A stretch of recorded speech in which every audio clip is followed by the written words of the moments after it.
सोचो, एक ऐसी गैंग जिसे न पुलिस पकड़ सके, न एआई और न दुनिया की कोई टेक्नोलॉजी रोक सके। ये सिर्फ एक डकैती की कहानी नहीं है, ये कहानी है एक ऐसी जंग की जहां एक तरफ थी दुनिया की सबसे एडवांस आर्टिफिशियल इंटेलिजेंस और दूसरी तरफ था एक ऐसा मास्टरमाइंड जिसने पूरी सिस्टम को अपनी उंगलियों पर नचाया। और इस पूरी कहानी में सिर्फ एक ही इंसान था जो उन्हें रोक सकता था, भुला दिया गया ऑफिसर, जिसके पास कोई गैजेट नहीं था, कोई एआई नहीं थी, सिर्फ था उसका दिमाग और वो आंखें जो लोग नहीं बल्कि उनका इरादा पड़ती थी। तो आज हम बात करते हैं शैडो गैंग्स की, एक ऐसी फिल्म जिसने मनी हाइस्ट को भी कंपटीशन दे दिया। चलिए शुरू करते हैं। अगर ये वीडियो आपको पसंद आए तो लाइक जरूर करें और चैनल सब्सक्राइब कर लें, क्योंकि ऐसी और भी जबरदस्त मूवीज एक्सप्लेन करने वाला हूँ मैं आपके लिए। साल 2025, एक ऐसा वक्त जब टेक्नोलॉजी इतनी आगे बढ़ चुकी थी कि पुलिस के पास था दुनिया का सबसे एडवांस एआई सर्विलांस सिस्टम। लेकिन उसी वक्त एक ऐसी गैंग भी थी जिसे लोग जानते थे शैडो गैंग के नाम से। ये कोई आम क्रिमिनल्स नहीं थे, इनकी टीम में थे world class hackers, trend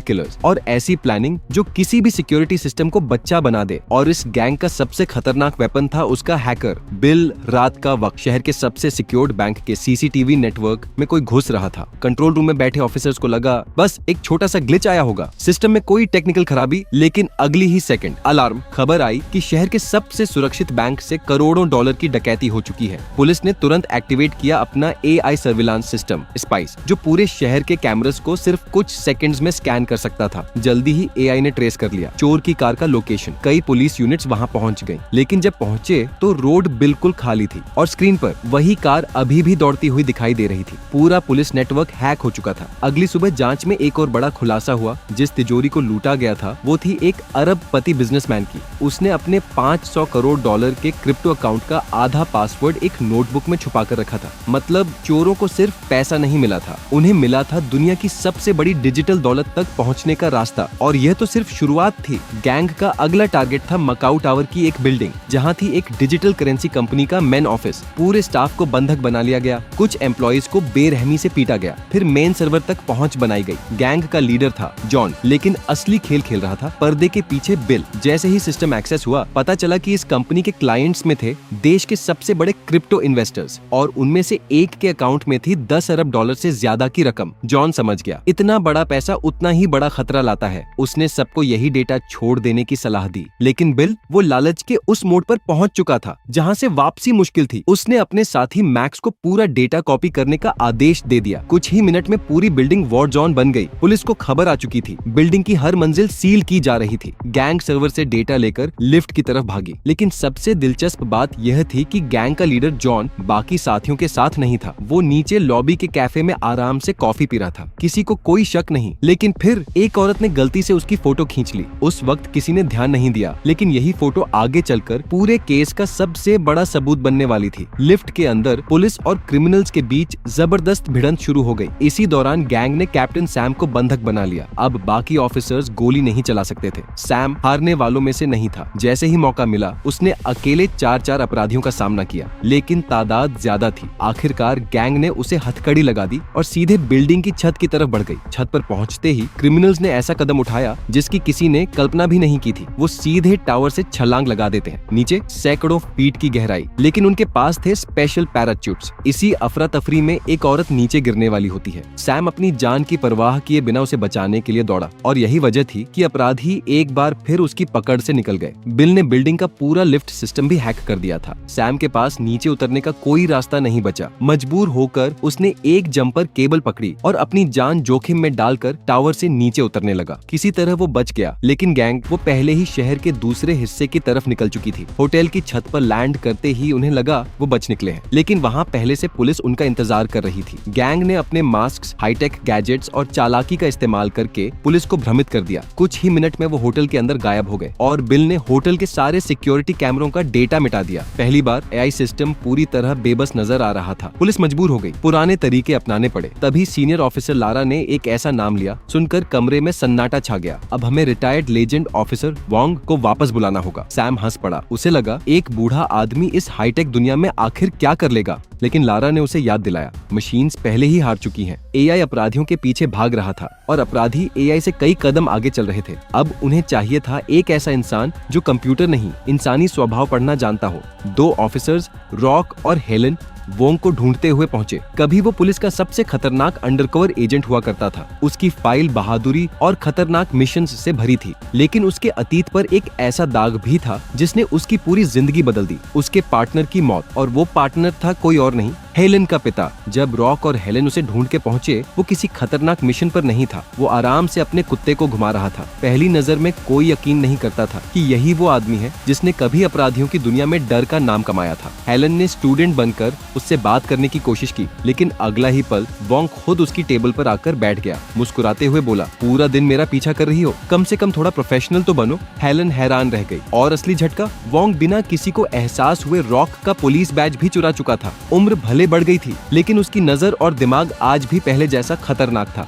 Wong police station पहुंचा, केस की सारी फुटेज देखने लगा। जहां एआई सिस्टम लाखों वीडियोस स्कैन करके भी खास कुछ नहीं निकाल पाया था, वहां वोंग ने सिर्फ कुछ मिनट्स में कई अहम सुराग ढूंढ लिए। उसके मुताबिक हर अपराधी किसी न किसी पल कैमरा की तरफ जरूर देखता है, ये चेक करने के लिए कि कैमरा चालू है या नहीं, और यही छोटी सी आदत अक्सर उसकी पहचान बन जाती है। फुटेज बार बार देखने के बाद वोंग ने पूरी गैंग के कई मेंबर्स को पहचान लिया। फिर उसने एक नई सर्वेलेंस यूनिट बनाने का आदेश दिया, पुराने जमाने वाली अंडरकवर टीम। उन्हें सिखाया कि असली अंडरकवर ऑफिसर कैसे सोचता है, कैसे चलता है, कैसे लोगों के बीच घुल मिल जाता है, और सबसे जरूरी, कभी पुलिस वाले की तरह मत देखो। 15 दिन बीत गए। एक रात दूर खड़े वोंग की नजर सडनली बाजार में एक चेहरे पर पड़ी। जॉन था। पूरी टीम एक्टिव हो गई। वोंग ने तुरंत आदेश दिया, कोई सीधे जॉन की तरफ नहीं देखेगा, कोई कैमरा नहीं घुमाएगा, सब कुछ आम लोगों जैसा लगना चाहिए। धीरे धीरे टीम ने पता लगा लिया कि जॉन किस बिल्डिंग में गया, लेकिन हेलन ने खुद अंदर जाने का फैसला कर लिया। ये कदम बेहद जोखिम भरा था। जॉन की नजर उस पर पड़ी। हल्का सा शक हुआ। उसने धीरे से अपनी जेब में हाथ डाला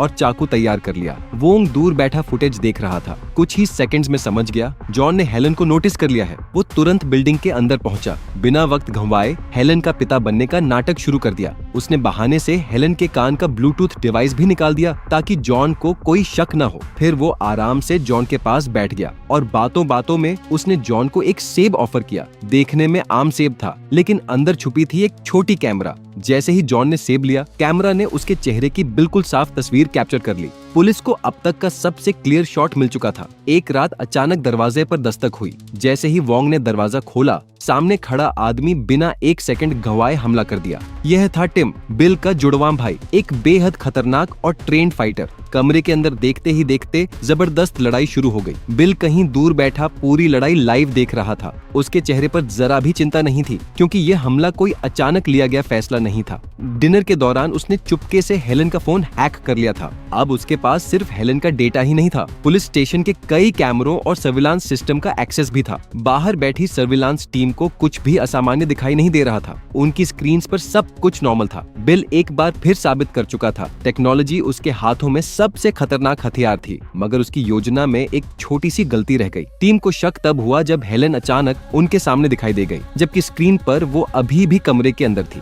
ये विरोधाभास देखते ही सारे ऑफिसर समझ गए, कैमरास हैक हो चुके हैं। एक भारी ट्रक तेज रफ्तार से आया और पुलिस वैन को जोरदार टक्कर मार दी। वैन घूमती हुई सीधे पुलिस बिल्डिंग से जा टकराई। अंदर बैठे लगभग सभी ऑफिसर्स घायल या बेहोश हो गए। अगले ही पल ट्रक के अंदर से हथियारों से लैस अपराधियों का एक बड़ा समूह बाहर निकला। वो सीधे पुलिस स्टेशन पर हमला बोल देते हैं। कई ऑफिसर्स मारे गए। विस्फोटों की मदद से पुलिस की कई गाड़ियां उड़ा दी गई, लेकिन लारा जल्दी समझ गई, ये हमला असली निशाना नहीं है, ये सिर्फ ध्यान भटकाने की चाल थी। उसने सर्वेलेंस टीम को सख्त आदेश दिया, चाहे कुछ भी हो जाए वो अपनी पोस्ट नहीं छोड़ेंगे, जॉन पर नजर बनाए रखेंगे। इसी दौरान हेलन होश में आती है। घायल वोंग को कार से खींचती है। जमीन पर पड़ी एक गन उठाकर सीधे मुकाबले में कूद जाती है। लड़ाई के बीच वोंग के दिमाग में अचानक एक अहम कड़ी जुड़ी। वो सुडोकू पजल्स जो उन्हें जॉन के कचरे में मिले थे, उनके ऊपर ब्रेल लैंग्वेज में एक गुप्त कोड छुपा था, जिसे जॉन बबल रैप की मदद से पढ़ता था। यह खोज पूरे केस की दिशा बदल सकती थी। लेकिन उसी वक्त पुलिस स्टेशन के अंदर लड़ाई और भी भयानक हो गई। बिल्डिंग के अंदर अपराधियों का दूसरा दस्ता गहराई तक पहुंच चुका था। कम्युनिकेशन सिस्टम ठप हो गया। अनाथ आश्रम में सर्विलांस टीम के 2 मेंबर्स ने जॉन को ढूंढ निकाला, लेकिन वहां जॉन को पता चल गया कि बिल ने उससे धोखा किया था। खुद अपने लोगों ने उसके खिलाफ साजिश रची थी। हाथ में चाकू लेकर जॉन ने अकेले कई हमलावरों का सामना किया। बुरी तरह घायल होने के बावजूद सबको खत्म कर दिया। टिम ने अनाथ आश्रम में जॉन पर हमला किया। दोनों के बीच जानलेवा मुकाबला शुरू हुआ। लड़ते लड़ते दोनों एक खिड़की तोड़कर नीचे जा गिरे। तभी टिम को एहसास हुआ उसके पेट में चाकू घुस चुका था। एक आखिरी बार हमला करने की कोशिश की, लेकिन जॉन ने उसी के हथियार से उसे खत्म कर दिया। बिल का सबसे भरोसेमंद साथी, उसका जुड़वां भाई, हमेशा के लिए चला गया। भाई की मौत की खबर सुनकर बिल पूरी तरह टूट गया, लेकिन टूट जाने के बावजूद बिल ने अपनी आखिरी चाल चल दी। लारा ने वोंग और हेलन को बताया पिछले हमले के बाद करोड़ों डॉलर की क्रिप्टो करेंसी सिक्योरिटी के लिए पुलिस के डिजिटल वॉल्ट में ट्रांसफर कर दी गई थी। जब पुलिस ने वॉल्ट की जांच की, तिजोरी बिल्कुल खाली थी। असली चोर पुलिस स्टेशन पर हुए हमले के दौरान बैकअप टीम का भेष बनाकर अंदर घुसे थे, और जब सब घायल लोगों को बचाने और लड़ाई में मशगूल थे, उन्होंने आराम से पूरी डिजिटल दौलत साफ कर दी। एआई सिस्टम ने चोरी हुई क्रिप्टो लेकर भाग रही वैन की लोकेशन ट्रेस कर ली। पूरी पुलिस फोर्स उसके पीछे निकल पड़ी। एक बड़े होटल तक पहुंची। वहां अपराधी अलग अलग दिशाओं में भागने लगे ताकि पुलिस भ्रमित हो जाए। इसी अफरा तफरी में वोंग होटल के लॉन्ड्री रूम तक पहुंचा और वहां उसकी मुलाकात आमने सामने हुई बिल से। महीनों से चल रही इस लड़ाई में पहली बार दोनों सामने खड़े थे। जबरदस्त हाथापाई शुरू हो गई, लेकिन बिल अकेला नहीं था। उसके दो साथी भी बीच में कूद पड़े। अब वोंग को 3 लोगों का सामना करना पड़ रहा था। बाहर हजारों लोगों से भरा एक बड़ा इवेंट चल रहा था। हेलन को शक हुआ बिल इस भीड़ का फायदा उठाकर कहीं भी छिप सकता है। वोंग की एक पुरानी बात याद आई। अपराधी अनजाने में बार बार कैमरा की तरफ देखते हैं। भीड़ के बीच हेलन की नजर एक चेहरे पर टिक गई। वो बिल था, लेकिन इसी वक्त जॉन ने मौका देखकर पुलिस पर गैस ग्रेनेड फेंका। अफरा तफरी में वो भाग निकला। एक बार फिर उनमें से एक निकल गया। रॉक अकेले बिल का पीछा करने लगा ट्रेन स्टेशन की तरफ। रास्ते में उसकी मुलाकात जॉन से हो गई। जॉन ने बिना चेतावनी दिए उस पर चाकू से वार कर दिया। रॉक वहीं गिर गया। इतने लंबे वक्त तक टीम का हिस्सा रहा ये ऑफिसर अब अपनी आखिरी सांसें ले रहा था। जॉन सीधे बिल के पास पहुंचा। अब दोनों के बीच कोई भरोसा नहीं बचा था। गुस्से में जॉन ने बिल पर बार बार वार किया। मरने से पहले बिल ने आखिरकार चोरी की गई अरबों डॉलर की क्रिप्टो करेंसी का पासवर्ड जॉन को बता दिया और फिर वहीं दम तोड़ दिया। गैंग का सबसे खतरनाक हैकर अपने ही लालच का शिकार बन चुका था। वोंग और हेलन ने एक जरूरी बात समझी। जॉन भले ही पासवर्ड जानता हो, लेकिन इतनी बड़ी डिजिटल संपत्ति को कैश में बदलना उसके लिए आसान नहीं था। मतलब उसे किसी बड़े प्लेयर से संपर्क करना ही पड़ेगा, और पुलिस उसी मौके का इंतजार करने लगी। खबर आई जॉन एक इन्फ्लुएंशियल बिजनेसमैन से मिलने वाला था। एक शांत टी हाउस में। बाहर सब कुछ सामान्य था, लेकिन अंदर जॉन हमेशा की तरह सतर्क था। कुछ ही मिनट्स में उसे एहसास हो गया कोई उसका पीछा कर रहा है, और वो कोई और नहीं हेलन थी। लेकिन इस बार वोंग ने पहले से पूरी तैयारी कर रखी थी। पूरे इलाके में टीम तैनात थी। जैसे ही जॉन बाहर निकलने की कोशिश करता है, चारों तरफ से घेरा जाने लगता है। एक आखिरी बार भागने की कोशिश करता है। दोनों के बीच अंतिम मुकाबला शुरू होता है। कुछ देर तक बराबरी से लड़ते हैं, लेकिन इस बार जॉन के पास भागने का कोई रास्ता नहीं था। आखिरकार वोंग ने उसे काबू कर लिया। पुलिस ने जॉन को गिरफ्तार कर लिया। वर्षों तक कानून से बचता रहा शैडो आखिरकार गिर चुका था। फिल्म के अंत में बहुत चोरी की गई क्रिप्टो करेंसी बरामद कर ली जाती है। जॉन जेल पहुंच जाता है। वोंग और हेलन अपना मिशन पूरा कर चुके होते हैं। हेलन अब सिर्फ एक युवा ऑफिसर नहीं रही, वो वही सबक सीख चुकी थी जो उसके पिता और वोंग ने सालों पहले सीखा था। और वो सबक था अपराधियों को हराने के लिए सिर्फ ताकत या टेक्नोलॉजी नहीं चाहिए होता है धैर्य, समझदारी और सही वक्त पर सही फैसला लेना, क्योंकि यही होता है सबसे बड़ा हथियार। ये थी शैडो गैंग, एक ऐसी फिल्म जो आपको सोचने पर मजबूर कर देती है कि आखिर क्या ज्यादा खतरनाक है, टेक्नोलॉजी या इंसानी दिमाग। अगर आपको ये वीडियो एक्सप्लेनेशन पसंद आई, लाइक जरूर करें, सब्सक्राइब करें और बेल आइकॉन दबाएं। कमेंट में बताएं बिल का लालच सही था या गलत। मिलते हैं अगली मूवी में।